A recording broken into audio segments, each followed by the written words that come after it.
नमस्कार, मैं सरिता प्रसाद आप सभी का मेरे चैनल पर स्वागत करती हूँ। तो आइए सुनते हैं अध्याय 1 श्लोक संख्या 23 को।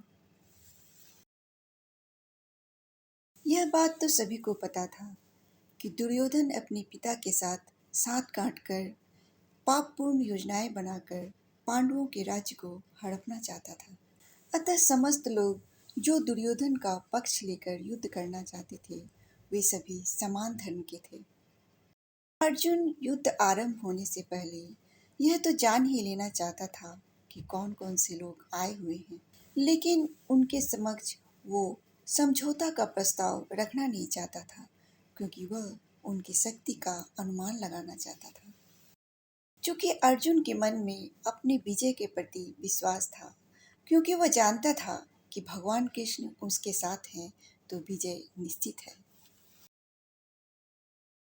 योत्स्मानान्नेच्छेहं य एतेऽत्र समागतः धार्तराष्ट्रस्य दुर्बुद्धिर्योधे प्रियचिकीर्षवः।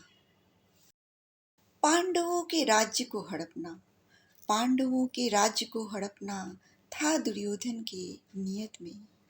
पिता धृतराष्ट्र भी साथ खड़े थे इसके सहमति में। अर्जुन के पक्ष में जो खड़े थे वे सभी समान धर्म के ही थे। अर्जुन को यह जानने की थी इच्छा किस किस को है युद्ध करने की इच्छा। समझौता की उनकी नहीं थी योजना, करना पड़ेगा उनको ऐसी ही स्थिति का सामना।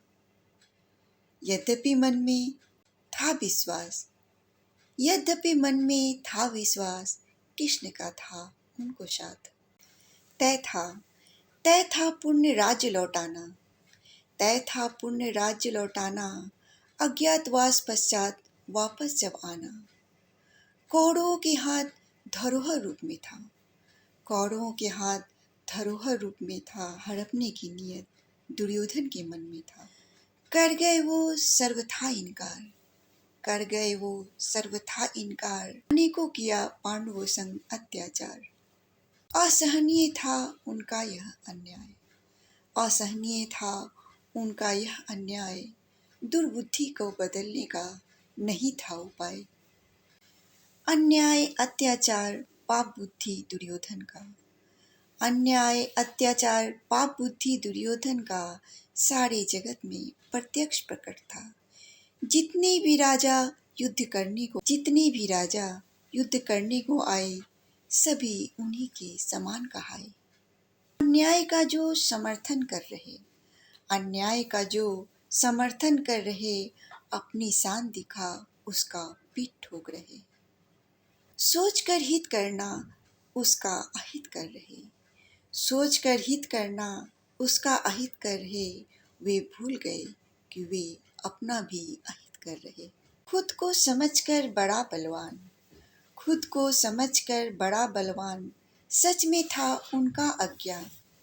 हे केशव मैं उन्हें जानना चाहता हूँ, खड़े हैं जो खुद को वीर समझ, मैं उन्हें पहचानना चाहता हूँ।